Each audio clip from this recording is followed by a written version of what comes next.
এটা কত? আমার এটা 550 টাকা নিয়েছে। ওইকে দিয়েছে, আমার এটা 450। তোমার এটা তো আমার চেয়ে বড় তো। এটা 400 করে। দেখি ছবিটা।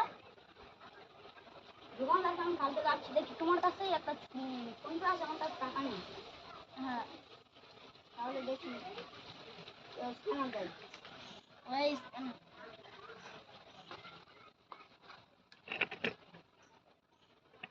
দেখুন দাদা চলে গেছে।